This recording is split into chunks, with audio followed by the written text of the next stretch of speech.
Listo. Entonces, en el día de hoy vamos a hacer algunos ejercicios relacionados con los vectores para seguir practicando el uso de estas estructuras de datos. Ustedes ya tuvieron que hacer pues un ejercicio previo para la clase del día de hoy. Hemos venido trabajando con los vectores y los arreglos desde ya hace un par de clases. Recordemos los conceptos fundamentales: un vector o un array, el CTD array, CTD vector, los modernos nos permiten guardar bloques de memoria de datos contiguos que son del mismo tipo de datos y que están uno junto al otro en la memoria. Eso hace que sean muy rápidos y uno tiene que procesarlos, leerlos, sacarles promedio, o sea, todo lo que sea acceder a ellos va a ser muy rápido. Y también de pronto cuando tengamos que añadirles a los vectors cosas al final. No van a ser los más rápidos si tenemos, por ejemplo, que añadirle datos en la mitad. No modificar datos de la mitad, sino añadirle más. Digamos que yo tengo un vector de 11 y quiero ahora crearlo de 14, pero esos 4 los voy a meter en la mitad del vector. Eso es una operación muy costosa. En esos casos uno debe utilizar otro tipo de estructuras como los listas, como los diccionarios o cosas así, dependiendo de la aplicación. Pero para lo que vamos a hacer nosotros ahorita, que es tratar de pensar en cómo modelar matrices, cómo modelar vectores matemáticos, ¿sí? Cuando digo vectores matemáticos, pues tengo que ponerles apellido para que ustedes no se confundan con vector como tal.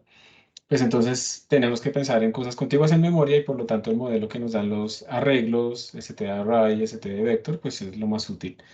Entonces, para seguir como familiarizándonos con ese uso, vamos a hacer un par de ejercicios hoy durante la clase.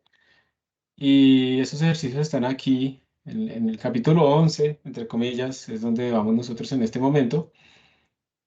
Y pues están aquí en la parte del numeral de ejercicios. Ahora que me acuerdo, les quería comentar que según el cronograma, hoy debería ser el segundo parcial, a más tardar, porque era en esta semana, la semana 9.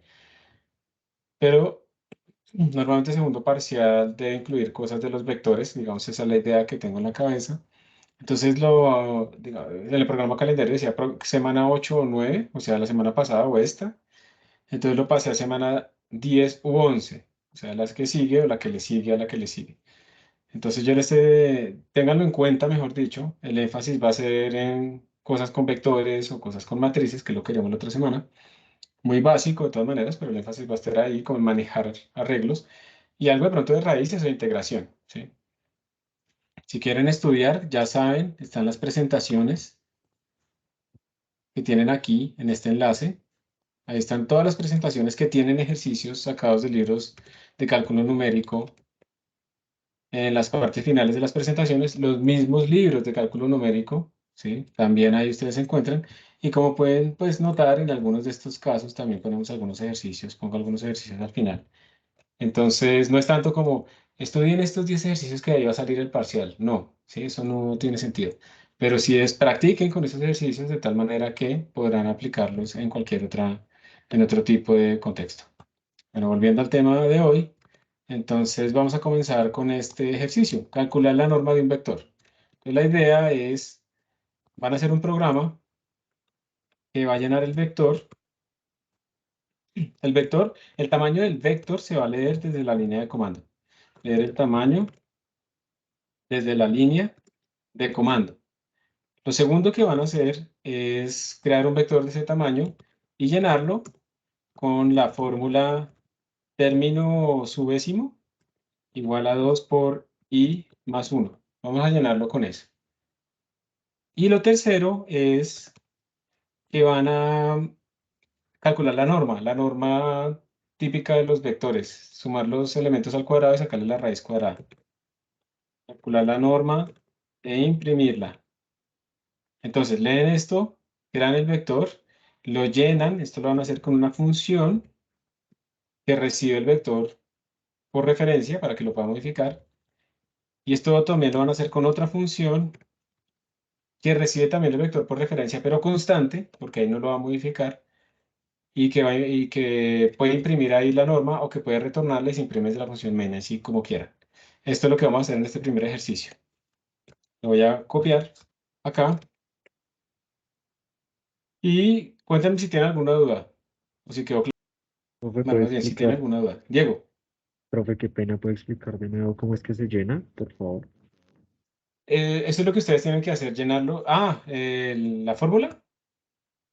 Sí, o sea, para cada índice, o sea, 0 empezaría con 1 y así, o sea, desde igual a 1 hasta... Ah, ok, Sí, vale, perfecto. exacto, exacto. Entonces tu vector debería tener, si digamos un tamaño 5, tu vector debería tener guardado el 0, perdón, 1, como tú dijiste, 3, 5, 7 y 9, ¿sí o no?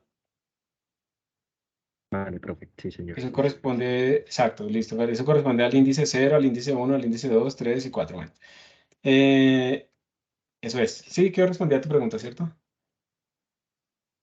Sí, señor, muchas gracias. Listo, listo. ¿Alguna otra pregunta? Listo, entonces vamos a hacer los breakout rooms de una vez. Para esto van a tener apenas 10 minutos y vamos después a comparar. Six people, no, de a 4 que queden ahí. Voy a dejar aquí a un grupo para que esté hablando y a medida que vaya llegando de pronto gente los voy a ir distribuyendo en los otros grupos. Bueno, entonces queda aquí el grupo uno. Los demás ya los estoy lanzando para que empiecen a trabajar en eso y ya les mando el assignment. Entonces, aquí van a quedar en el principal Juan Leal, Andrés Portela, Juan Diego García y Luis Felipe Ramírez.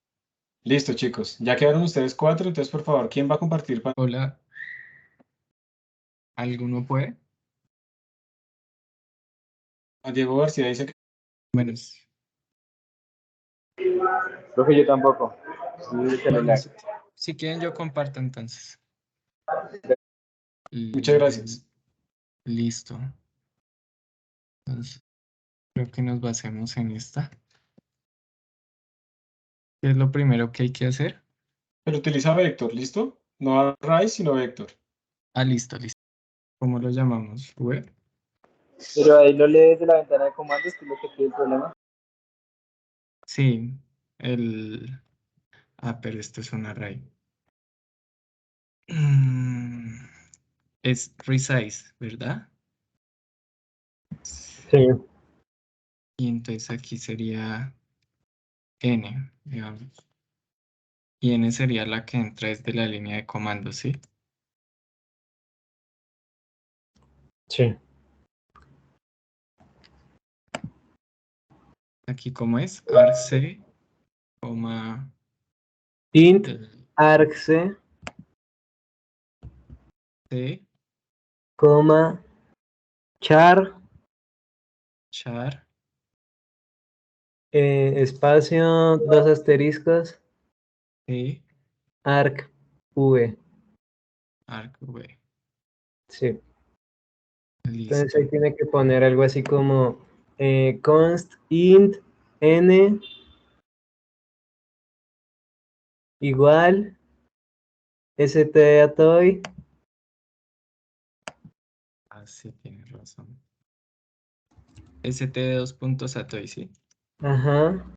Entre paréntesis, arqv, entre corchetes cuadrados 1, cierra paréntesis, termina la línea. Eso.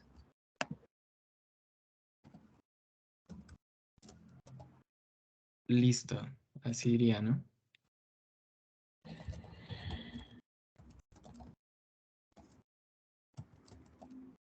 Ahí ya quedaría eso. Ahora, ¿qué sigue? Hay que llenar el vector. Llenarlo con la fórmula ahí.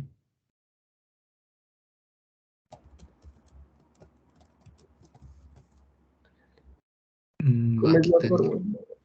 2 por i.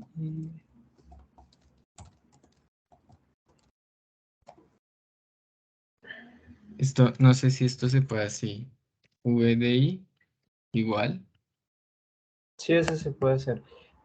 Pero, o sea, tiene que hacer un loop que pase por todos los valores del vector, ¿no? Sí. Puede hacer un for automático o algo así. Pues aquí como interesa el índice, ¿no? Yo lo hice con un índice. Entonces hice un for normal, for int, y Ah, igual, bueno. mientras que sea menor que bec.size, o bueno, n, sí, pues ya lo sabemos. eh, Más.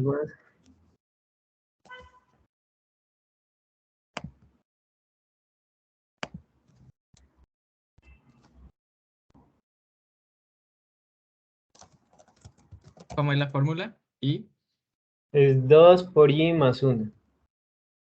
2 por i más 1. Listo.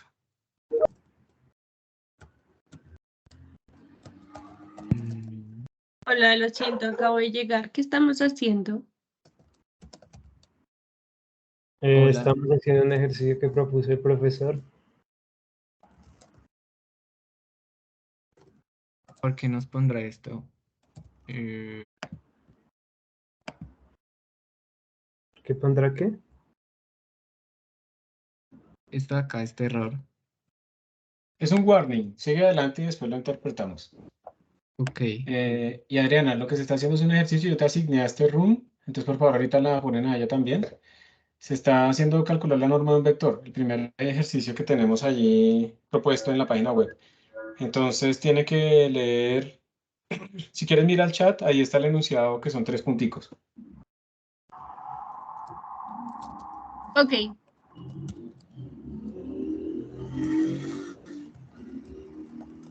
Adriana, ¿cómo es tu apellido? Martínez.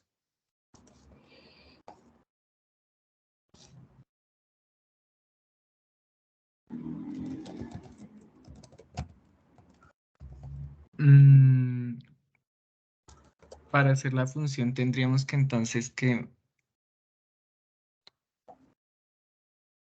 la que calcule la norma Sí, tocaría.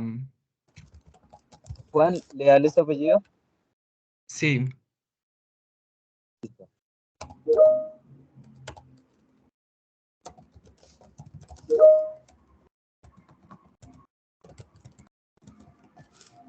bueno, yo ya acabé. Pues la norma, ¿cómo sería? Sería entonces un for que multiplique, o sea, que haga una sumatoria, ¿no? En donde sí, coja cada uno de los elementos, el cuadrado de cada uno de los elementos, y después que le saque la raíz cuadrada de esa suma, ¿no? Sería eso. sí, sí. Listo.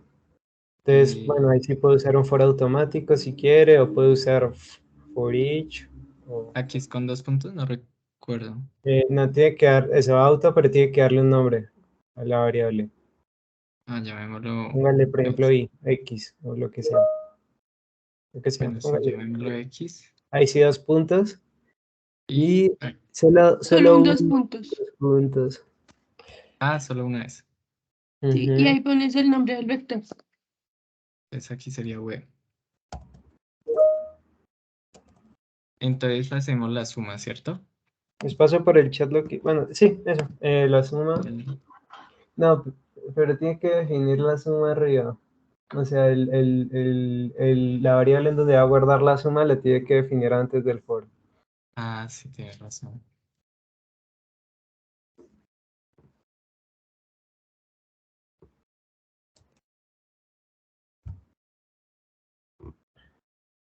Entonces sería sum más. No, sum más igual...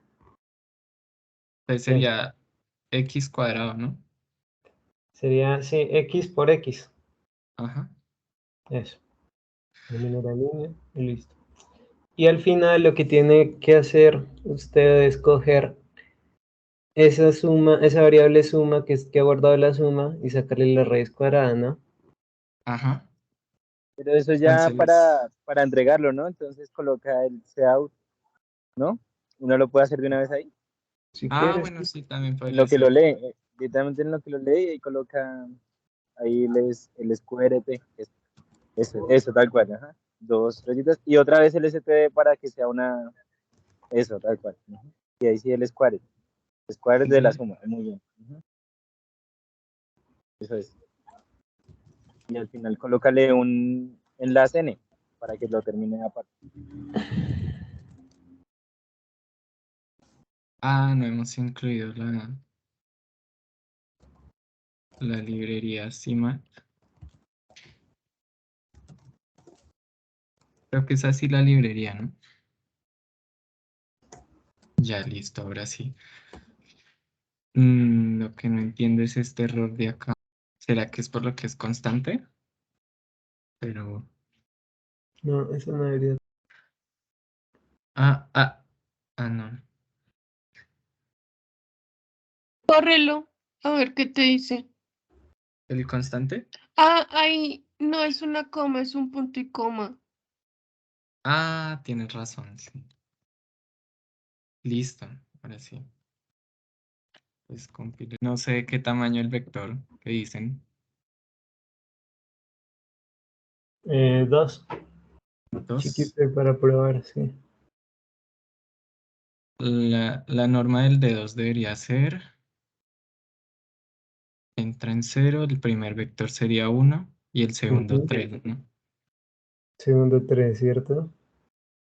Entonces, Sí. 1 y 9 son 10. ¿Cuál es la raíz cuadrada de 10? Sí, creo que es eso. Está Sí, más o tiene menos. sentido. Sí, Listo. Entonces me pasan los nombres. sí, está bien. Juan García, mi nombre. Ya los tiene copiado en el chat. Ya los tiene copiados en el chat. Eso. Que verifiquen todo rápido si están bien copiados.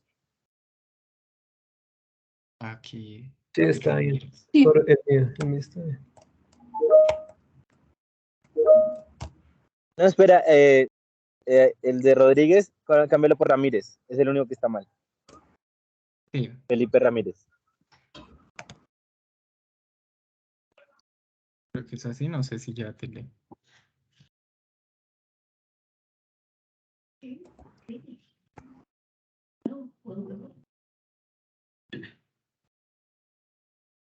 Listo. ¿Te toca subir el código o solo un pantallazo de El la... código y una foto. Ok.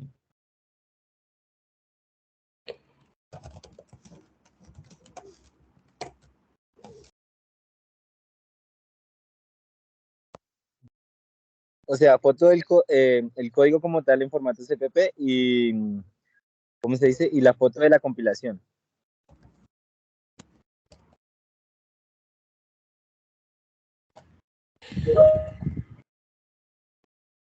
Listo, eso es todo. Vi que ya enviaron. Sí. Sí, por favor. Listo. Incluyeron los nombres de los integrantes, ¿sí? Sí. Sí. Listo. Bueno, ahorita a las y 30 se cierra todo, pues les di más tiempo, entonces yo les aviso. Pues ahorita listo. Muy bien, ya volvimos todos. ¿Están viendo mi pantalla? ¿Me están Sí, señor. Sí. Listo, muchas gracias. Entonces, miren, yo tengo aquí una versión sin las funciones, precisamente quiero discutir un poquito lo voy a poner aquí a la derecha para que le hagamos como más énfasis solo a ese código. Entonces, aquí tengo muchas cosas que no necesito realmente, pero bueno, lo importante era tener a vectors, ¿cierto? CMAT para la raíz cuadrada, numeric si vamos a utilizar algunos de esos algoritmos o algoritmos, y esto es para leer de la línea de comando y para imprimir. Entonces, tenemos nuestra función main. Yo aquí estoy verificando que me están dando el argumento del vector, simplemente es como para que no nos salgan esos segmentation faults cuando no le ponemos argumento, sino que recordemos que así es que se debe correr. Entonces aquí leo el tamaño que me dijeron y aquí estoy creando una función lambda para imprimir, por si acaso quiero imprimir el vector. Esto es nuestro vector como tal y le hacemos un resize de n. Yo creo que aquí en esta parte todos hacemos exactamente lo mismo. Luego para llenarlo lo podemos hacer con un for tradicional o con una función lambda y con for each, como ustedes quieran. Yo lo hice con un for each, entonces tengo el índice por fuera, lo capturo por referencia porque lo voy a cambiar. Recibo por referencia los valores en mi lambda porque voy a modificar el vector. Y lo que le voy diciendo es, usted va a tomar el valor 2 por i más 1 y luego incremento i. Esa es una forma de hacerlo, pero pues podemos también utilizar, obviamente, un for tradicional. Y el de la norma, yo quería mostrarles que existe una funcioncita llamada inner product, que lo que hace es como el producto interno entre dos estructuras de estas, pues es igual a la definición de producto punto. Entonces yo lo que le estoy diciendo a inner product es que me haga el producto punto entre este vector que empieza acá y termina acá, con el mismo que empieza acá y arrancando desde cero. Entonces él me va a sumar de una vez los cuadrados, básicamente. Es otra forma de hacerlo, no es que sea la más correcta, simplemente es otra forma de hacerlo. Y al final saco la raíz cuadrada e imprimo la norma. Pues ahora vamos a ver cómo lo haríamos con funciones. Entonces lo primero que yo tendría que hacer sería declararla, ¿cierto? Entonces va a haber una que va a llenar nuestro vector Entonces esa no me va a retornar nada, entonces le voy a decir void field, y lo que va a recibir es un std vector, double, que no se nos olvide, todo esto es el tipo de datos, el vector, y lo va a recibir por referencia. Entonces tengo que mandárselo así. Si no le pongo esto, me va a mandar es una copia, y todo lo que yo haga dentro de esta función, pues le va a pasar solo a la copia, pero no al vector original, entonces no me va a servir. La voy a copiar y la voy a pegar aquí abajo. La voy a implementar. Y entonces voy a copiar eso acá. ¿Dónde era que está? Voy a llevarle solamente esto. Entonces él va a recibir un nuevo llamado vec. Y acá, por lo tanto, yo no lo llamaré con data, sino con vec. Y listo, se acabó. Entonces aquí yo tendría que llamar a mi función. Field.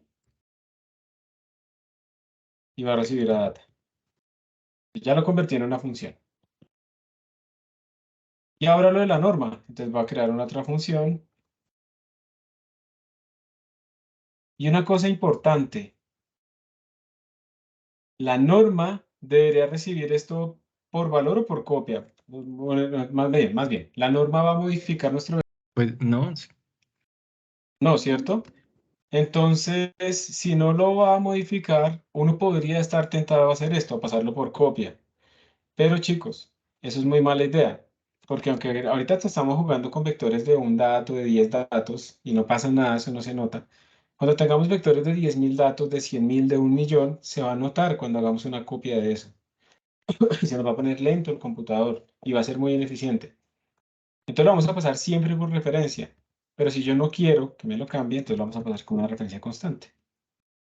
Y con eso tenemos que pasamos rápido por referencia, no creamos copias, pero además tampoco lo podemos modificar. Entonces siempre los arreglos, vectores o arrays, los vamos a pasar por referencia, pero tenemos que tener cuidado de quitar permisos en caso de que no queremos que algo se modifique. Si ustedes lo pueden dejar sin el const, pero de pronto cometen el error de ir a modificarlo en la función que no debería hacerlo. Porque uno siempre programa haciendo como pruebas. ¿Cuánto vale acá? ¿Qué pasa si hago esto? Entonces vamos a cometer ese error. Y yo básicamente lo que voy a copiar es esto. Entonces sería como, voy a ser muy chambón y lo voy a poner de una vez que retorne esto. Retorne, y aquí se llama vec, vec, vec. Empieza en cero. Y entonces en esta parte, de hecho lo que podemos hacer es que llamamos a la función norm, evaluado en data. Y listo. Ya lo convertimos en funciones. Ya simplificamos más nuestra función main, que no tenga tanta cosa. Yo no lo estoy imprimiendo. Estas impresiones normalmente las hacemos como para ir armando nuestros programas de a pedazos. Y entonces ir viendo si está dando bien. Entonces uno llega y pues imprime acá cómo le quedaron los datos armados. Antes de seguir con el resto. Siempre armen sus programas de a poquitos y vayan verificando que ese poquito que pusieron está funcionando apropiadamente. Bueno, ahora sí vamos a probar que esto funciona. Déjenme que me toca hacer aquí una cosa para que los códigos queden bien. Listo. Entonces, ya estar acá, norma se llama, E++ menos std igual a C++ 17, menos F sanitize undefined, menos F sanitize address. Acostumbrarnos a ver eso. Norm.cpp.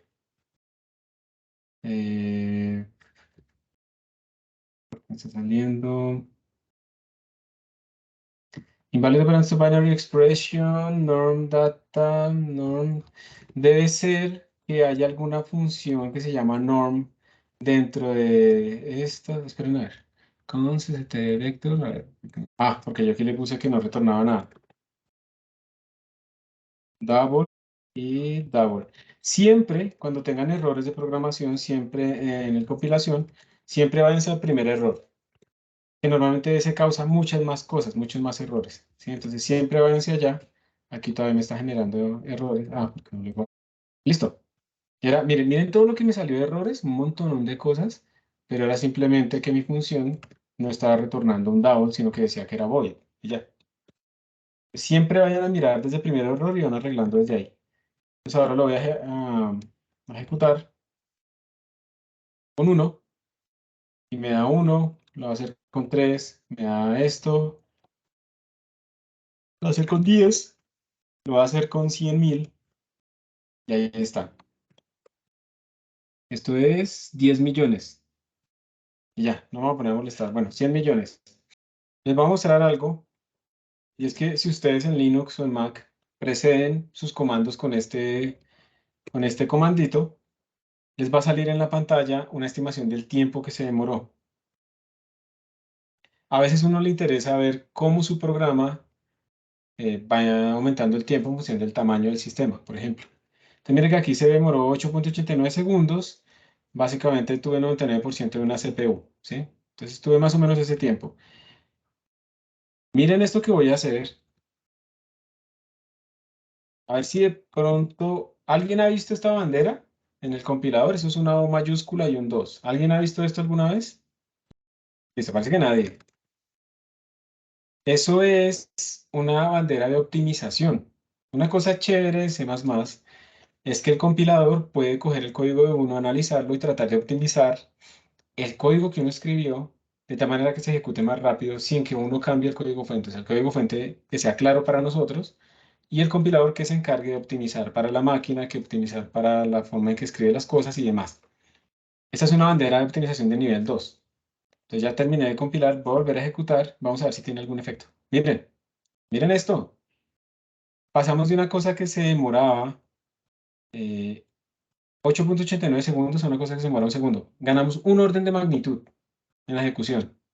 Nos dio el mismo valor, 1.1547 por 10 a la 12. Se demoró 10 veces menos. Les recomiendo que de vez en cuando, cuando tengan códigos que son como muy lentos o algo así, utilicen la bandera de optimización. Hay otro nivel que es el 3. El 3 hace algunas optimizaciones que no son muy, digámoslo, seguras, pero como ustedes pueden ver además, no necesariamente ustedes están utilizando, están mejorando mucho comparado con el 2. Uno debe comparar ahí. De hecho, el nivel 0 pues es no optimizar. Entonces, si yo lo ejecuto, se me va a demorar 8 o 9 segundos, como venía demorándose antes. ¿Listo? Pero si yo le pongo al menos el nivel 1, al menos el primer nivel de optimización, ya la cosa empieza a cambiar. Miren que se demoró en este momento más o menos 4, como la mitad, 4 segundos. Y si le pongo nivel 2, llega a un performance bastante bueno. 10 veces más rápido. En orden de magnitud, más o menos eso es lo que obtenemos. Es impresionante, entonces para que lo conozcan, esa banderita puede ser su amiga muchas veces. ¿Listo? Pregunta sobre este código. Voy a añadir mientras tanto al repositorio. ¿Quisieran ver la implementación de la norma de otra forma, de la llenada, o pasamos al siguiente ejercicio? ¿Hay algún negativo de usar esa bandera? ¿Por qué no se usa siempre? Menos O2 normalmente no va a tener ningún negativo. Menos O3 puede ser si tú necesitas que tus datos sean completamente reproducibles, porque menos O3, aunque no te cambie el flujo lógico, sí va a ser, por ejemplo, que va a reemplazar, vamos a hacer cosas tontas, va a reemplazar divisiones por multiplicaciones. Va a ignorar, por ejemplo, que los datos, digamos, de una suma no son conmutativos en el computador. Entonces los va a organizar como él considere que sea más eficiente. Y eso puede cambiar los datos finales. Entonces, si tú utilizas Double, tú debes esperar que los datos que obtienes en este momento sin optimización o con optimización no sean exactamente iguales, pero sí sean cercanos dentro de la precisión numérica. Y si la precisión numérica que estás usando es Double, entonces probablemente te va a dar bien, ¿sí? O sea, va a ser como una diferencia en 10 a la menos 15, 10 a la menos 18 relativa, ¿listo? Pero no te va a dar igual, o sea, no te acostumbres a esperar a que te dé exactamente igual. En un computador, si tú reorganizas una suma, si tú sumas de i hasta n o sumas desde n hasta i, te va a dar diferente. Y entre más a veces operación, pues más diferente va a ser y demás. Pero diferente no quiere decir que es que si hago de 1 hasta n me da 1 y si hago de n hasta 1 me da 2. No, eso es demasiado diferente. Diferente es que dentro de la precisión numérica del tipo de datos no vas a poder distinguir, bueno, no te van a dar iguales, pero vas a poder distinguirlas con una precisión pequeña. Pero entre más se haga la operación, pues más diferente va a haber. Entonces, digamos que eso será lo único, que te van a cambiar un poquito los datos, pero por allá en las cifras decimales del final. ¿Por qué no siempre se usa? Porque la gente no es consciente de eso. Y por ejemplo, si la gente no utiliza el compilador de G++, de GNU, de GNU, sino que utiliza el de Intel, porque Intel también tiene compiladores que están optimizados para su arquitectura, resulta que ese compilador por defecto optimiza. Entonces la gente llega y compila con GNU GCC, como el que estamos utilizando en la sala, en la máquina virtual, etc. Y se demora 10 segundos. Yo no compila con el de Intel y se demora un segundo. Entonces, no, el de Intel es buenísimo. No, lo que pasa es que el de Intel por defecto ya compila optimizado. Entonces, uno también tiene que ser consciente de que con esto se puede jugar. Las librerías de Python que utilizan Fortran o C++ o C por debajo, utilizan librerías de Fortran, C o C++ por debajo optimizadas. Y hay más banderas de optimización, en donde tú podrías, por ejemplo, decirle, yo no quiero que usted se optimice de forma genérica, sino que además quiero que se optimice para la arquitectura específica de este computador o de este CPU que estoy utilizando. Entonces, el compilador va a mirar, listo, este procesador, AMD o Intel o lo que sea, tiene un pipeline de 4 tubos. Entonces va a coger todos los loops que me hayan puesto en el código y lo voy a partir más bien, va a hacer un loop on rolling, se llama esa técnica, en donde voy a coger y voy a dividirle eso en 4 líneas para que todas se ejecuten en paralelo al mismo tiempo, sin haber paralelizado el código. Ese tipo de cosas, digamos, que son las que tenemos en la lectiva que yo propongo ahorita, que es de High Performance Computing, para que uno tenga códigos que sean realmente muy eficientes, y uno sepa realmente qué está pasando y uno pueda programar eficientemente. Porque antes yo lo hacía en herramientas computacionales, pero ahora en herramientas computacionales yo lo edito como una introducción a la física computacional, y propuse fue una electiva para computación científica y de alto rendimiento, en donde se aprende a utilizar clústeres, a programar en paralelo y todo ese tipo de cosas que se necesitan cuando uno va a un grupo de investigación que utiliza simulaciones computacionales. Entonces uno tiene que saber utilizar un clúster, pero llegar uno allá y no, yo no sé utilizar SSH, y yo no sé qué es OpenMP, y no sé optimizar y cosas así, pues va a quedar muy perdido. Y en cambio, saberlo, tener una idea, ayuda a que la hoja de vida de uno se destaque entre, entre otras hojas de vida, y pues uno puede ser más competitivo. De hecho, yo hice todo eso, o sea, este semestre con un comité que llamamos de profesores para la parte computacional, hicimos una renovación de los contenidos de esta asignatura de programación, hicimos una renovación de herramientas computacionales para que fuera como física computacional y conecte con la asignatura del profesor José Daniel Muñoz, que es como un método de simulación, se llama método de simulación, pero es una física computacional 2 como avanzada. Entonces, para que llegaran mejor preparados a esa zona. En esta zona ustedes aprenden a programar con C++, en física computacional un poco con Python, y entonces tienen los dos lenguajes fundamentales que deben conocer, tienen la idea de cómo funciona el computador, y entonces si quieren ir a la electiva, entonces allá se fortalece aún más esta parte de qué pasa con la máquina, cómo mando trabajos masivos en un clúster, cómo hago el escalamiento para saber que mi aplicación requiere solo 8 procesadores, y aunque yo tenga acceso a 200, solo debería pagar por 8 porque la eficiencia es no sé cuánto, la eficiencia paralela, la ley de Amdahl, ta, ta, ta, ta, ta. Entonces se sabe utilizar realmente mejor el recurso. Entonces, en esa... En eso cogí esos contenidos que dictan herramientas y lo puse en la lectiva. Y de hecho ya pasamos por comités de facultad y ya se aprobó. En este momento ya tiene código, pero no sé si se logra abrir para el otro semestre porque tiene código temporal, y yo no sé, pues es ahí ya que falta, pero pues ya digamos está aprobado la existencia de esa lectiva. Y pues eso dependerá también de cuánta gente se meta, entonces habrá que ver. Sí, mejor, yo creo que la frecuencia apropiada será como anualmente o algo así. Vamos a ver, ustedes tienen que estar, me escriben a ver si alguien está interesado, porque lo único que tienen que saber es programar en C++. Eso de electiva también es como de 3 créditos, porque era como lo que valía herramientas computacionales, porque también es de 4 horas semanales. Entonces ahí, antes, digamos, la gente tenía que escoger entre esas herramientas computacionales y, ¿cómo se llama? Y espacios de Hilbert, que era una cosa que no tenía sentido, ¿no? O sea, no es que sean como equivalentes o algo así. En este momento queda en el programa que ustedes tienen que escoger como entre una introducción a física computacional, que es de herramientas, y espacios de Hilbert. Eso no se puede cambiar, cambiar el pensum es muy fregado, pero es lo que mejor hemos podido tratar de hacer, de meterle física computacional en un lado, para que ustedes aprendan. Bueno, cierro ese paréntesis, les estaba comentando simplemente todo lo que queda por detrás, y entonces vuelvo a preguntarles, si alguien, bueno, yo creo que nadie quiere como que miremos otras formas, entonces vamos a seguir trabajando en otros ejercicios para seguir aprendiendo. ¿No hay internet en los compus de la sala? No entiendo. Si te pudiste conectar a la sala es porque sí hay internet, porque esa conexión es de doble vía, ¿sí? O sea, tú te conectas hacia allá y ellos te tienen que responder hacia tu casa o hacia donde estés para Profe, poderte es que conectar. qué pena. Lo que a mí me pasó esta mañana es que yo me conecté y me dejó entrar bien, pero cuando iba a usar el navegador me decía que no había internet. Ah, ok, esa es otra cosa. Entonces, miren, Sí. ya un par de profesores me han preguntado, entonces les voy a mostrar. Yo aquí me estoy logueando y ya les digo, tienen que desactivar el proxy en el navegador.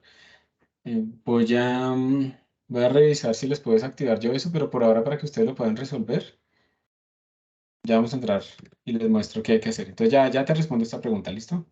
Ya les muestro cómo desactivar el proxy en el navegador. Básicamente lo que tienen que hacer es ir a su Firefox, darle en Edit. Bueno, van a Preferencias, que eso está en Edit. Buscan Network. ¿Dónde está Network? Por acá. Network Settings, aquí está abajo. Le dan Settings y le tiene que decir No Proxy. Ustedes probablemente tengan configurado aquí una cosa que se llama Manual Proxy Configuration. Entonces tiene que darles No Proxy. Y ya, con eso les va a funcionar. Pero ya les muestro. Se me está demorando en conectarme, pero dejémoslo ahí mientras calienta. Listo, sigamos con el siguiente. Dice, este solamente lo vamos a pensar un momento. Compute the dot product between two vectors. Entonces, ¿cómo haríamos para calcular el producto punto? Nosotros ya vimos que hay una función que se llama inner product. Entonces, déjenme cpp reference inner product, que fuera que yo utilicé ahorita. Entonces, miren que ese inner product pues tiene una cosa toda rara, no es un template, bueno, eso ya lo hemos hablado. Pero lo importante es que observen. Dice, usted me manda el inicio de la primera entrada y me manda el final de la primera entrada. Usted me manda el inicio de la segunda entrada. Se supone que el tamaño de los dos es igual, entonces no me tiene que mandar el final. Y me manda en donde inicio. Y esto lo único que va a hacer es acumular en un acumulador lo que ya tenía más el valor que tengo en el primer valor, en el primer vector por el valor que tengo en el segundo vector. Entonces él va elemento a elemento y va haciendo el producto punto entre los elementos. Entonces ya les muestro acá. Entonces aquí abajo pues allí de pronto ejemplitos, miren, tenemos un vector de enteros que es A, inicializado inmediatamente con estos valores, el vector B, y miren cómo se hace el producto punto. Se llama std inner product y se le dice donde empieza A, donde termina A, donde empieza B y arranque en 0. Y les bota R1. Entonces miren que R1 va a ser 0 por 5 da 0, más 1 por 4 da 4, entonces vamos en 4, 2 por 2 da 4, entonces 4 más 4 da 8, más 3 por 3 9 da 17, más 4 por 1 da 4, entonces nos da 21. Entonces ahí está, producto punto es 21. De nuevo, ustedes dirán, yo lo puedo hacer así, yo lo puedo hacer con for. Sí, cualquiera de los dos se puede hacer. Recuerden que en algunos de estos algoritmos, en algunos, no en todos, aparecen algunas formas en las que uno puede paralelizar, decirle a este man, oiga, quiero que se ejecute en paralelo. Entonces puede pasar que uno simplemente diciéndole ejecutes en paralelo, estos productos puntos se hagan en paralelo mucho más rápido. Pero escribámoslo, ¿cómo haríamos con un for tradicional este producto punto? Voy a escoger a alguien al azar. Y listo. Me quedó cerca a Juan Leal. Juan, ¿tú me puedes ayudar? Sí, profe. Entonces, me vas a dictar cómo sería la forma en que implementaríamos el producto punto entre estos dos vectores utilizando un for tradicional. Entonces, díctame. Yo soy secretario. Habría que hacer una suma. Entonces, Entonces, declaramos una variable para hacer la suma, ¿sí o no? Siempre las sumas empiezan en 0. Siempre las multiplicaciones empiezan en 1. Listo. entonces el for tendría que ir desde hasta que i sea em, menor a data size, ¿sería? O el vector. Digamos que en este caso sería a.size. Sí. sería, y entonces ahí sería suma más igual, sería A y los corchetes cuadrados I por B y los corchetes cuadrados. ¿Y listo, no? Sí, Yo cometí un error acá en esto. ¿Alguien lo vio? El menor igual, cada vez menor, Muy bien. Porque está porque accedería como a un índice pues, que no hace parte de la memoria reservada para la regla. muy bien. Perfecto. Entonces, como mis índices empiezan en cero, yo tengo que ir hasta n-1 o a tamaño -1. Entonces le pongo menor estrictamente. Ese error que yo cometí acá, eso compilaría, Creo que ahí da ¿sí o no? falso de una. Ahí da falso de una vez y no entra, tal vez. Muy buena observación, aunque es incorrecta, es muy buena observación. Recuerden que esta parte es como una condición, que cuando me da falso, como tú dices, no entraría. Resulta que esto es una asignación. Entonces, ¿qué retorna una asignación? Miren lo que estamos haciendo acá, estamos diciéndole A.size. A en este caso vale 5. Entonces, A.size es el número 5, ¿cierto? Que se le va a asignar a II. Entonces, II vale 5. Lo que retorna una asignación es ese valor. Entonces, este valor retorna 5. Y 5 se toma como un valor diferente de 0, o sea, se toma como true. Entonces, este man sí va a compilar y va a entrar. Va a hacer esta suma. Ahora mi pregunta es, ¿va a acabar algún día? No, nunca acaba. Nunca acaba, porque él va a decir, listo, este man aquí me retornó el número 5. Bueno, entonces voy a entrar. Hago la suma para el primer elemento. Lo aumento, ahora vale 6. Y cuando voy a verificar la condición, me lo vuelve a sobreescribir así. Entro acá, hago esto, pero claro, estoy cometiendo un error aquí porque estoy accediendo al 5. Si no compilé con sanitizers, no se va a notar. Si compilé con sanitizers, él sí va a parar en tiempo de ejecución. Pero si no lo pongo con sanitizers, el sistema va a quedarse ahí cometiendo un error hasta que yo lo mate obligatoriamente. ¿Alguien sabe cómo se matan los procesos en la consola cuando está corriendo algo y nada que para? Con control C. Control C. Ujú. Ah, miren, aquí les dieron un consejo de Juan Diego. Dice que si les interesa lo que dictan en espacios de Hilbert, que decían que la dictaba alguien, entonces que vean física matemática avanzada, que es la de posgrado, y la dicta Bing. Yo aprovecho para preguntarles a ustedes, ¿ustedes ya vieron alguna física matemática o todavía no? Sí, profe, yo ya vi casi todas las carreras, casi todas las materias. Yo ya estoy acabando. Sí. Ah, bueno, y entonces una pregunta, ¿tú la viste durante la pandemia? ¿Cuál, la 1 o la 2? Cualquiera de las dos. La 1 la vi durante la pandemia y la 2 sí la vi de manera presencial. ¿Y tienes los videos de la uno? Creo que sí. ¿Me los podrías compartir? Sí, Por voy a favor. ver si los tengo todavía y si los tengo, pues se los comparto. ¿Listo, profe? Gracias. ¿Con quién lo viste? Con Bing.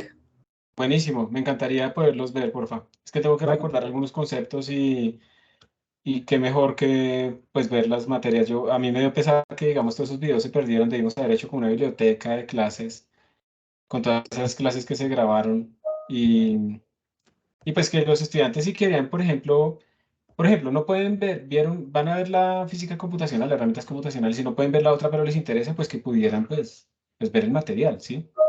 claro, sí, sí, ese sí es chévere. Bueno, Súper, profe, Dioco. le paso eso, ¿listo? Listo, muchísimas gracias, te lo recomiendo. Vale. Gracias. Listo. Bueno, entonces esto era simplemente porque quiero como entrar en detalles de esto de los índices y demás, pero entonces voy a corregir, claramente entonces este man va con menos, ahora sí, y así Profe, sería la implementación con índices tradicionales. Bueno, una señor, pregunta, ¿no siempre empieza ahí en cero? O sea, el sí, primer lugar del vector es cero. sí, te voy a explicar por qué. Resulta que los vectores, recuerden ustedes que los vectores son como bloques de memoria, ¿listo? Y digamos que yo voy a pintar ese bloque completo, voy a pintar mis elementos que lo componen así en cajitas. Entonces, normalmente este bloque obviamente va a tener una dirección de memoria donde él arranca. ¿Sí? Esa es la dirección de memoria donde arranca el bloque completo. Entonces, cuando tú pones, por ejemplo, data de 0, estás diciendo yo me voy a trasladar 0 lugares hacia la derecha. Entonces, este es el primer elemento. Pero cuando le pones data de 1, te estás trasladando un lugar a la derecha. Entonces, hiciste el salto al siguiente elemento, que es este. Te trasladaste un lugar. Entonces, digamos que pensándolo por ahí, hay varias razones por las que empieza en 0. También tiene que ver con una cosa de eficiencia cuando se diseñó el lenguaje C. Richard Thompson y David Kernighan, creo que era David, no recuerdo si es David. Ellos también pensaron en otras cosas que en Assembler, este tipo de situaciones generan menos instrucciones y es mucho más eficiente y demás. Pero pues digamos, veámoslo desde arriba. Esto te está diciendo cuántos lugares saltarte respecto a en donde empieza data. Entonces para el primer elemento te saltas 0, para el segundo elemento te saltas 1 y así sucesivamente. ¿Está bien? Sí, ok. Ah, bueno, y otra cosa por si acaso, uno no se salta un bit o un byte, uno se salta un lugar del tipo de datos. En este caso, por ejemplo, si fueran doubles, yo me estoy saltando 8 bytes en la memoria para llegar al otro elemento y así sucesivamente. Es por esa razón. Entonces siempre empezamos en 0. Tenga cuidado con eso si van a trabajar en otros lenguajes de programación, porque en otros lenguajes de programación, como MATLAB, por ejemplo, arrancan en 1. Entonces uno tiene que tener cuidado con los índices. Para eso hay un chiste, creo, ¿no? ¿Cómo era que decían? Bueno, es como hay 3 tipos de cosas que son difíciles en programación. Una es invalidar la caché y la otra es los errores por 1, ¿sí? Pero obviamente los errores por 1 son estos, cuando uno se sale por un lado, cuando uno se sale por el otro. Y hay otras cosas terribles que pueden pasar con estos los arreglos. Yo les estoy enseñando a ustedes arreglos modernos. Es la forma más eficiente en este momento de evitar errores y sigue siendo igual de performance, igual de rápido. Por ejemplo, yo puedo declarar 2 arreglos, A y B, como pasó ahorita, y por pura casualidad resulta que los 2 arreglos quedaron pegados en memoria. El primero es A y el segundo es B. Puede ser que yo esté escribiendo en el arreglo verde y me salga, porque digamos este más medía 10 y este mide 5, y yo estoy accediendo aquí al elemento 10, 11, y miren que yo realmente si empiezo a escribir en el elemento 10, 11, 12, yo tengo permiso, porque son 2 arreglos de mi programa, yo tengo permiso para escribir allá, pero estoy escribiendo en el otro arreglo. Este tipo de errores son muy difíciles de detectar solo mirando el código. Es un programa que va a correr, va a compilar, va a terminar, va a botar datos y todo está mal, la memoria está corrupta. Porque yo tratando de acceder en un elemento, accedí a otro. Ahí los sanitizers nos salvan. Por eso les recomiendo acostúmbrense a utilizar los sanitizers. Los necesitamos. ¿Está bien? Entonces, hay muchas cosas metidas con la memoria. Una de las desventajas de C++ y de C es que al darle acceso al programador a la memoria como tal, pues también eso generaba muchos errores de invalidación, de que la gente se salía. Entonces yo podía, por ejemplo, exponer un servicio a usuarios o a la web y ese usuario me pedía más de lo que yo podía darle, entonces podía hacer un segmentation fault y matar el servidor o entrar en un modo de recuperación en donde yo le daba el root. Y bueno, por eso incluso han aparecido nuevos lenguajes como Rust, que también es muy rápido, pero que supuestamente tiene seguridad. Aunque resulta, pues, en lo que yo he visto es que Rust tiene mucha seguridad, pero cuando uno quiere que las cosas sean muy, muy rápidas, toca desactivarle la seguridad un poco. Pero Rust tiene incluido, digamos, de forma nativa, trabajar en hilos o de forma concurrente. Entonces, van apareciendo lenguajes, pero al final siempre está el dicho, ¿no? El dicho es, la gente solo critica los lenguajes que usan. C++ lleva 40 años, más o menos, ¿sí? Y probablemente en 30 años seguirá existiendo C++. Y en la parte computacional nuestra, de pronto no va a ser tecnología web, ni si para hacer bases de datos con CRUD y no sé qué. De pronto eso no va a estar por allá, ya está Java, está un poco Python, pero para lo que es cálculo computacional, C, C++, Fortran, son los más viejos, pero son los que se utilizan porque son los más rápidos. A menos que haya un cambio revolucionario en la infraestructura computacional, estos lenguajes seguirán existiendo. Pero, y también se pagan bien, ¿no? También se pagan bien en la industria como tal cuando se buscan desarrolladores de C++. Ojo, porque nosotros estamos aprendiendo C++ muy reducido, solamente aplicado como a física computacional. C++ es un monstruo gigantesco. Y el que crea que sabe C++ no sabe C++. Uno cuando empieza a ver que es C++, uno dice, no, yo solo soy un pedacito chiquito, me sirve y es rápido y eso, pero no más. Bueno, vamos a seguir extendiendo por acá. Vamos a tratar de hacer más ejercicios. Ah, la sala. Miren a ver si no se me bloqueó. Ya. Listo, ya está funcionando. Entonces, miren, yo abro el navegador. Entonces, Edit, Settings, bajo, Network Settings, entre todas esas settings, y ustedes probablemente tengan aquí activado esto, Manual Proxy Configuration. Entonces le vamos a dar no proxy. Realmente esto debería funcionar, pero si quieren zafarse de eso, le dan aquí no proxy y listo. Y ya con eso, pues les funcionaría, sin problema. ¿Listo, María? María. ¿Y usuario anónimo? Listo, profe. Y, profe, qué pena, es que pues a mí se me trabó la máquina. ¿Cómo uno hace para destrabarla? Mira, tú tienes que volver aquí a X2Go Sí, y tú lo terminas acá, ok. donde dice Terminate. Él te va a decir, ¿está seguro que quiere terminar la sesión? Puede perder documentos no salvados. Tú le dices Yes. Y él mata esa sesión. Ahora sí. Ok, Esperemos un momentico. Y vuelves a intentar entrar y ahí ya debería funcionar. vale, vale. Gracias, profe. Listo. De nada. Dije Yes.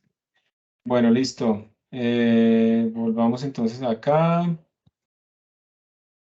Entonces, siguiente ejemplo, siguiente ejercicio. Dice, asuma que ustedes tienen un vector que representa los coeficientes de un polinomio de grado n. Entonces, por ejemplo, si ustedes tienen este vector que tiene estos datos 1, 3, 4.5, lo que quiere decir es que este es el polinomio 1 por x a la 0, porque ese es el elemento 0, 3 por x a la 1, más 4.5 por x a la 2. Entonces estamos representando aquí los coeficientes. Y las potencias están implícitas dentro del índice de nuestro vector. Entonces ahora lo que queremos es derivarlo. Entonces el nuevo vector que sale de acá, pues sería este que tenemos aquí, porque la derivada de esto nos va a dar 0. Entonces ese elemento no lo vamos a guardar. La derivada de esta parte, 3 por x a la 1, nos va a dar 3 por x a la 0. Entonces aquí quedaría el 3. La derivada de esta nos va a dar 2 por 4.5 por x a la 1. O sea, nos va a dar 9 por x a la 1. Entonces el nuevo vector va a tener este tamaño. Siempre tiene un tamaño menor. Y tenemos que llenar los coeficientes apropiadamente. Entonces lo que hay que hacer es, otra vez, yo creo que en este caso, de nuevo, vamos a 1, leer tamaño de la línea de comando. 2, vamos a llenarlo de alguna forma. Ahorita vamos a aprender un poquito con ese llenarlo de alguna forma a qué se refiere, por ejemplo, si fuera aleatoriamente. Llenarlo aleatoriamente, ¿cómo es eso? Ahorita lo vamos a volver a llenar igual, como para que utilicen lo mismo. 2 por i más 1. Luego, lo que vamos a decir es, vamos a derivarlo. Derivar implica que hay que crear un nuevo vector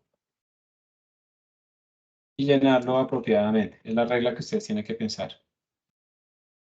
Y 4, entonces imprimir el nuevo vector que representa la derivada.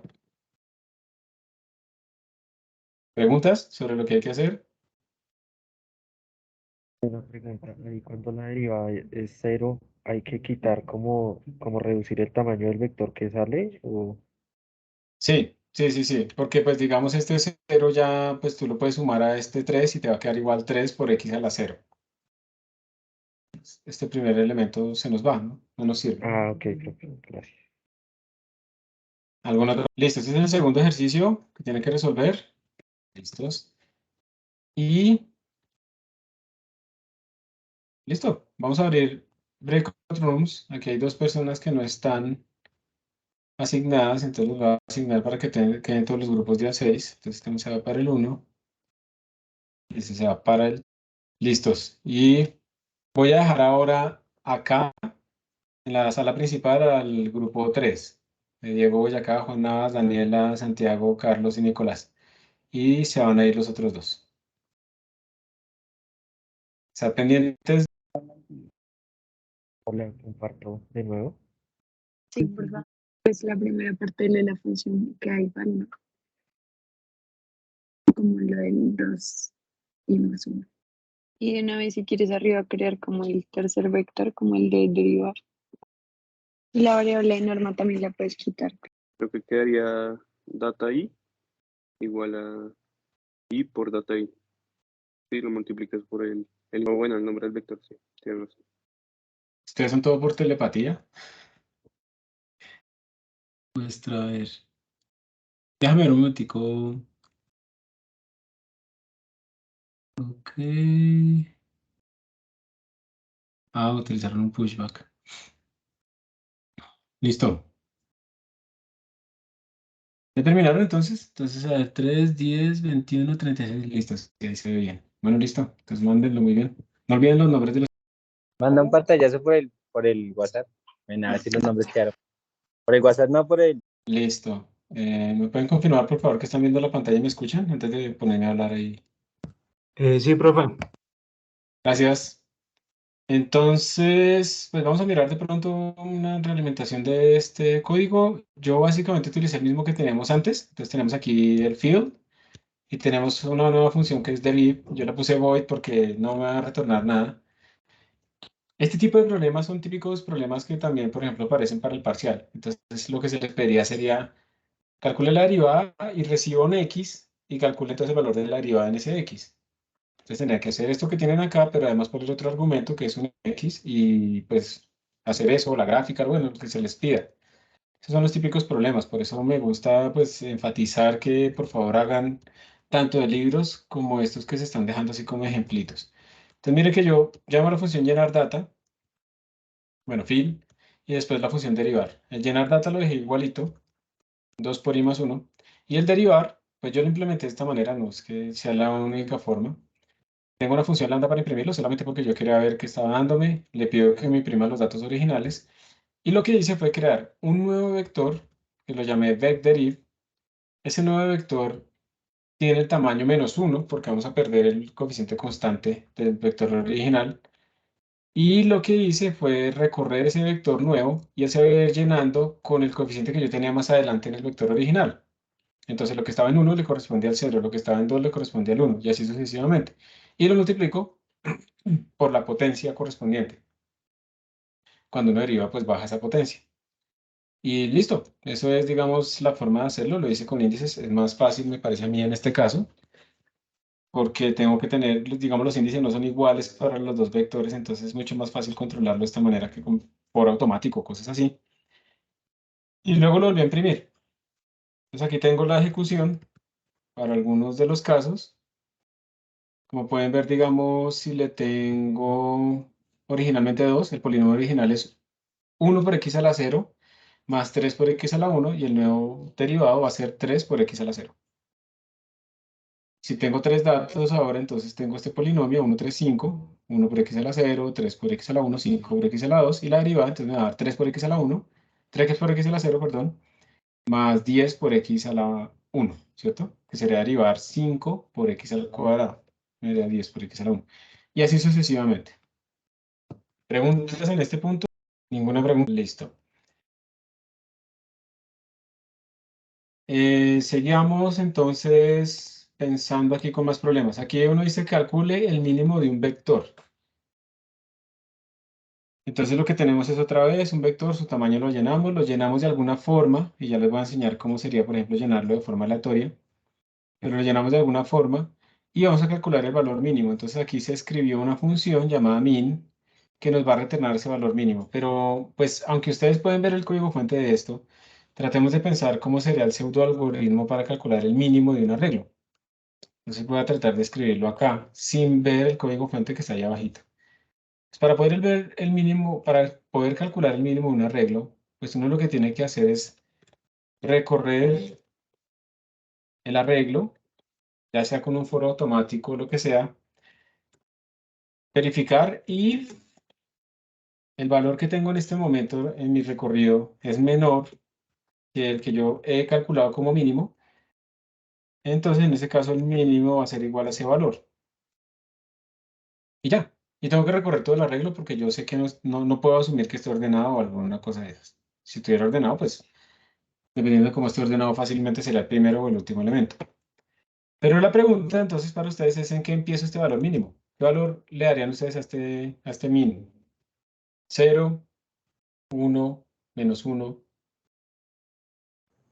El primer valor del arreglo, puede ser. Primer valor del arreglo es lo mejor que pueden hacer ustedes. ¿Por qué? Porque ustedes no tienen ni idea de qué valores tienen sus arreglos. Entonces ustedes dicen, no, mi mínimo empieza en 0. Ustedes no saben, por ejemplo, si el arreglo va a tener puros números negativos, por ejemplo. O va a tener puros números positivos. O sea, esto se hace suposiciones sobre lo que pertenece al arreglo. Una típica cosa que uno hace en algunos casos es poner el mínimo como un valor muy grande, 1.0 por e a la 300. ¿Sí? Que claramente uno espera que los valores que uno tiene en el arreglo sean menores a ese, entonces en la primera iteración inmediatamente se va a modificar. Pero lo mejor, si yo tengo acceso al menos al primer elemento o al menos a alguno de los elementos, es inicializarlo con alguno de los elementos. No tiene que ser el primero, puede ser cualquiera, pero pues es más natural empezar con el primero. Y eso será el pseudoalgoritmo. Entonces, de esta manera, yo simplemente voy verificando cuál es el menor de todos ellos, arrancando con el primer elemento, y con eso puedo retornar mi valor del mínimo.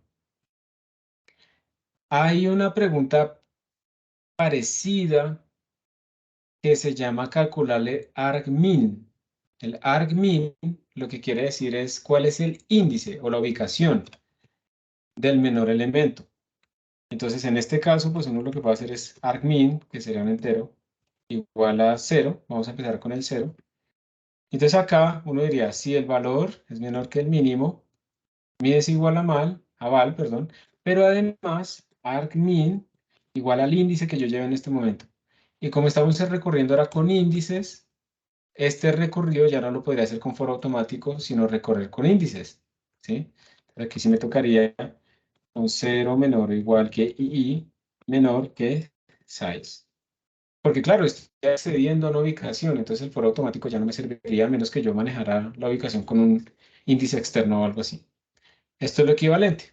Cuando a mí me preguntan el argmin, ¿dónde está ubicado el menor elemento?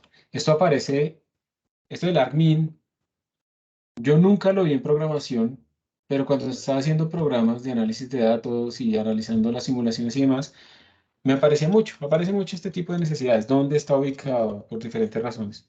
Entonces es bueno que uno sepa calcular ese tipo de cosas también. Ahora cambiemos esto a que fuera el máximo.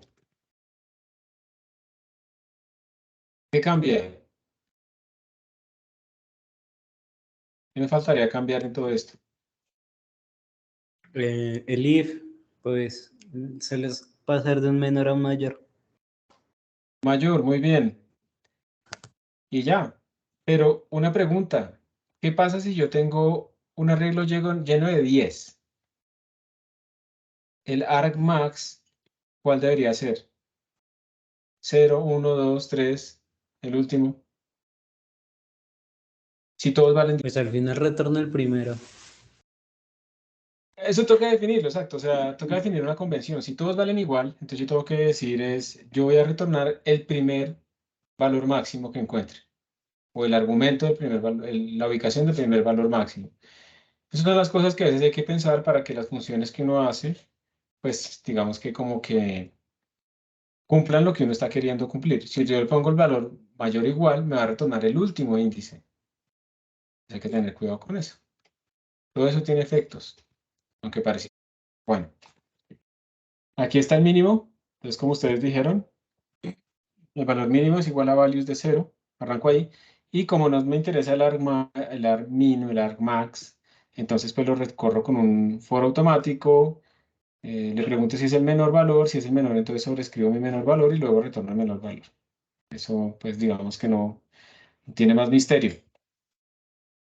Hay otros problemas acá, por ejemplo, calcular esta norma. Entonces la norma va a recibir un P y pues ahora tiene que ser esta suma. Lo pueden hacer con índices, con for automático, como quieran. Los percentiles.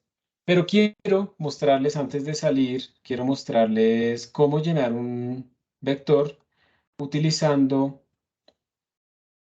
valores aleatorios. ¿Listo? Entonces quiero mostrarles eso. Pero esto es para sort, create, shuffle to random. Entonces vamos a with random numbers. Esto lo vamos a usar mucho. Entonces voy a quitar esto del deriv. Voy a ponerle simplemente en fill. Esto, resize el fill. Y luego lo vamos a imprimir acá. Vamos a decir for auto val in data. Quiero que me imprima std cout val, para que ustedes vean que efectivamente está llenado de forma aleatoria. Le vamos a dar los espacios acá. Esto va a ser una introducción a cómo utilizar números aleatorios en C++. Entonces va a quedarse este man y el deriv se me va a ir. Voy a poner aquí más grandecito. Entonces, ¿qué necesitamos? Necesitamos todo esto. Bueno, pronto esto no, pero necesitamos incluir un nuevo encabezado que se llama random. Con random, ustedes en C++ pueden acceder a una librería que les permite generar números aleatorios. Esta librería se parte como en dos: un generador de bits aleatorios y un generador de distribuciones aleatorias. Los generadores de bits aleatorios son estos que tenemos acá, y el que se les recomienda a ustedes utilizar es este, el Mercean Twister Engine. Aunque hay ahorita unas nuevas versiones de generadores aleatorios mejores, este tiene, para los casos que vamos a utilizar nosotros, tiene muy buena calidad, un periodo gigantesco. Bueno, no, digamos que en este momento no es el momento de hablar de las calidades y las características de un generador aleatorio, pero es bueno. Entonces el que vamos a utilizar es este, el Mercean Twister. Vamos a utilizar el que es de 32 bits, este que tenemos acá.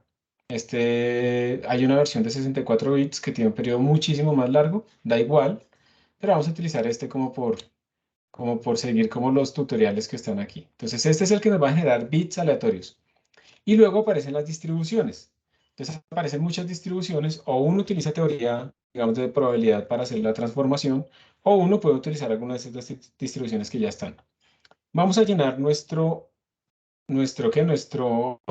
perdón, nuestro vector con números aleatorios entre 0 y 1 uniformemente distribuidos. Entonces no son enteros, vamos a utilizar números reales y que estén uniformemente distribuidos, ¿sí? Entre 0 y 1. Entonces yo le voy a dar clic acá. Aquí me están diciendo que esta es la distribución de probabilidad. Este en general funciona entre el intervalo A, B. Entonces A va a valer 0 y B va a valer 1 en nuestro caso. Y vamos a ver el ejemplito de cómo utilizarlo. Primero nos está diciendo, mire, incluye IOStream. Ignoren un momento esto de acá. Lo segundo es, vamos a crear un generador de bits aleatorios. Entonces voy a copiar esto y lo voy a pegar acá. Yo acabo de crear un generador aleatorio de bits que se llama gen y que utiliza el Mercean Twister 19937. Lo que estaba aquí adentro, lo que ustedes ven en este ejemplo, es lo que se llama una semilla. Los generadores aleatorios requieren como una semilla para empezar a generar la secuencia. Acá se está utilizando un random device. Eso quiere decir que cada vez que yo corra mi simulación o mi programa me va a dar una secuencia diferente o una muestra diferente de mi secuencia periódica. Eso no es bueno. Nosotros necesitamos reproducibilidad en nuestros códigos, así sean aleatorios, para poder rastrear errores, para poder reproducir problemas. Entonces yo le voy a poner la semilla explícitamente, digamos una semilla, un entero 10. Cada vez que yo corra esto, aunque sea aleatorio, me va a producir la misma secuencia aleatoria. Entonces, primera parte es generador de bits aleatorios. Lo segundo que me dice es genere una distribución con los datos que usted quiere. Entonces yo voy a copiar esto y voy a utilizar precisamente el Uniform Real Distribution. Ustedes le pueden poner aquí double para que les genere doubles. Y aquí le ponen los límites, los parámetros. Entonces yo le voy a poner entre 0.0 y 1.0. Es más, pongámosle entre -1 y 1. ¿Sí? Vamos a ponerlos entre -1 y 1. Entonces ahí ya me va a generar números aleatoriamente distribuidos, pero uniformes entre -1 y 1. Y miren que la forma de generar los números es llamar sucesivamente a esta distribución con este generador. Entonces, lo que vamos a hacer es vamos a hacer un for automático, no nos interesan los índices, pero va a ser por referencia porque los vamos a modificar. Dentro de vect, le vamos a decir, valor va a ser igual a lo que me retorne esta cosa. Entonces, esto lo que va a hacer es pedirnos un número aleatorio entre -1 y 1 utilizando este generador aleatorio. Cuando ustedes hacen esta llamada, el generador cambia de estado internamente. Imagínense que es como un funtor que cambia sus variables internas. Y entonces ahora nos va a dar para la siguiente vez que llamemos a esta función, nos va a dar otro nuevo número aleatorio. Cambia su estado. La siguiente vez que lo llamamos, cambia su estado. Y así nos va generando una secuencia aleatoria. Y con eso pues queda listo nuestro código. Y entonces vamos a ver si esto de verdad queda llenado de forma aleatoria, con lo que estamos diciendo. En ese momentico lo voy a guardar y lo voy a escribir aquí como random field. Y entonces se los envío. Más, no sé qué, random field. Listo, compiló. Miren lo que es el mismo, ¿no? Por si acaso. Ahí está. Es exactamente el mismo. Y ahora lo vamos a ejecutar. Le vamos a decir, hágame un vector de 3 componentes aleatorias. Y ahí está nuestro vector de componentes aleatorias, miren. -0.4, -0.01, -0.11. Espérense que yo quiero que esto lo imprima. No quiero que me haga esto. Porque me imprima el vector. Otra vez. Compilo, corro. Y ahí está mi vector. Miren que yo cada vez que lo corro, me da siempre la misma secuencia. Observen que si yo le cambio la semilla, digamos, miren que ahora me dio otra secuencia. La semilla afecta a la secuencia, pero es reproducible a medida que yo lo ejecuto. Y si le pongo, no sé, 10, observen que los primeros 3 elementos son los mismos, pero siguen saliendo los números aleatorios. Entonces, de esta manera es que podemos llenar algo aleatoriamente. Primero declarar un generador de bits aleatorio, luego nuestra distribución aleatoria, y luego, sí, pues empezamos a llamar sucesivamente nuestra función de distribución con ese generador para que nos vaya dando los números aleatorios. Y así vamos a hacer muchos ejemplos nosotros con los vectores. Llénalo aleatoriamente y calculemos el promedio, calcule el producto punto, calcule la norma P, calcule no sé qué, pero tiene que estar lleno aleatoriamente. Y uno lo que puede hacer es que la semilla también se reciba como parámetro. Entonces, pues esta función sí debería recibir la semilla y la semilla la deberíamos recibir también de la línea de comandos, cosas de ese estilo. De tal manera que nuestro código queda parametrizado. Entonces, esta es la forma sencilla de generar números aleatorios. Si se les pide otra distribución, ¿qué hacen? Pues pueden venir acá y mirar. No, que lo tiene que hacer con la distribución gamma. Entonces vienen acá, gamma distribution. Sí existe. Tiene dos parámetros, alfa y beta. Entonces, pues simplemente cuando la declaran, aquí está, cuando la declaran, aquí está, le tiene que mandar esos dos parámetros, el alfa y el beta. Que no, que la distribución normal, ahí está.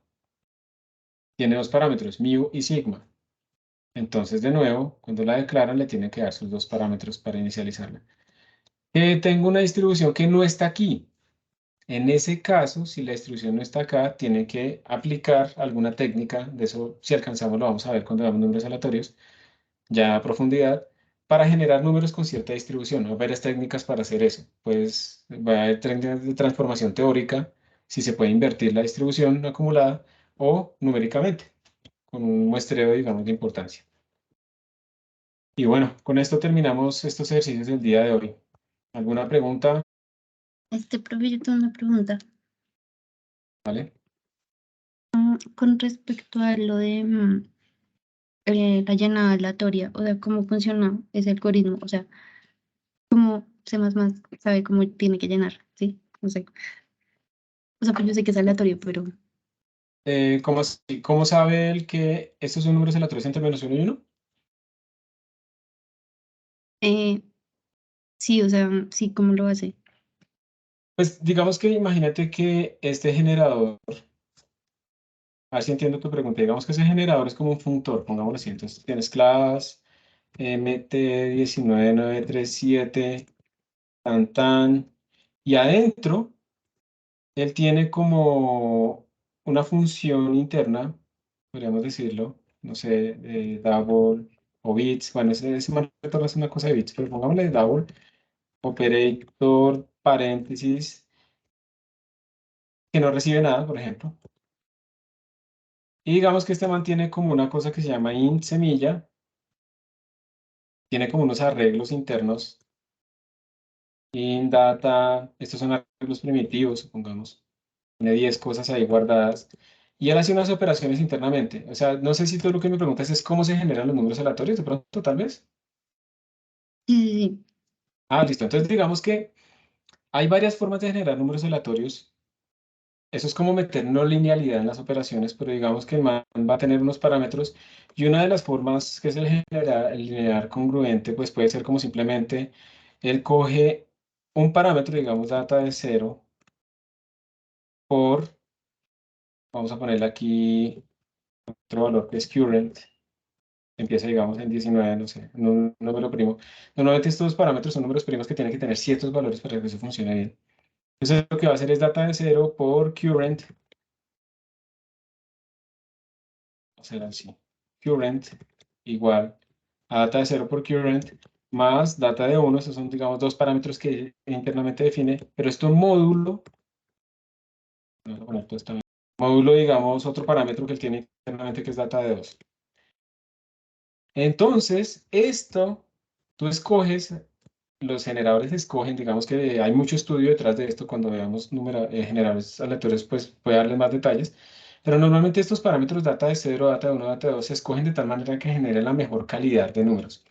Por ejemplo, este data 2 tiene que tener una relación de que no sea primo, o sea, que sean primos, pero que no compartan ciertas propiedades con estos otros primos que uno define por acá, de tal manera que se cumplan como condiciones, como pruebas que uno pone de calidad sobre los números aleatorios, en el que no estén correlacionados rápidamente, en donde la secuencia no se me repita tan rápido, cosas de ese estilo, ¿sí? Entonces, esta es una de las tantas formas en que se empiezan a generar. Hay muchísimas. Yo pues les voy a hablar de eso más cuando estemos con los números aleatorios. Pero quiero que observes es que internamente él también cambió como algo que le pertenecía. Entonces, en la siguiente llamada, este current que estaba acá pues va a ser diferente porque yo lo sobreescribí. Y por eso cada vez que yo llamo esta función interna, él me va generando nuevos números aleatorios. Pero toda la ciencia está en cómo están relacionados estos parámetros internos. Y se ha encontrado, por ejemplo, que este en particular es muy malo porque genera correlaciones. Si tú pintas, por ejemplo, si tú generas 100.000 datos aleatorios con ese generador y pintas el X1 en función del X0, el X2 en función del X1, el X3 en función del X2, en un mapa así, te generan como líneas rectas o hay planos también correlacionados.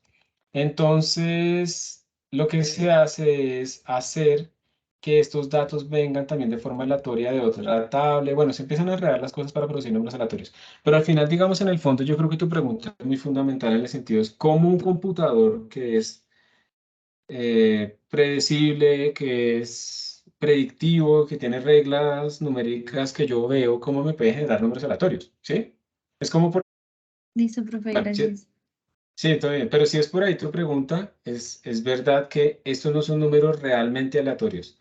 Se llama pseudo aleatorios porque cuando yo doy una semilla me va a generar la misma secuencia siempre, pero la secuencia cumple los test de aleatoriedad. Si ustedes quieren un generador realmente aleatorio, hay generadores basados en hardware que se basan, por ejemplo, en la temperatura del procesador, que eso tiene fluctuaciones térmicas.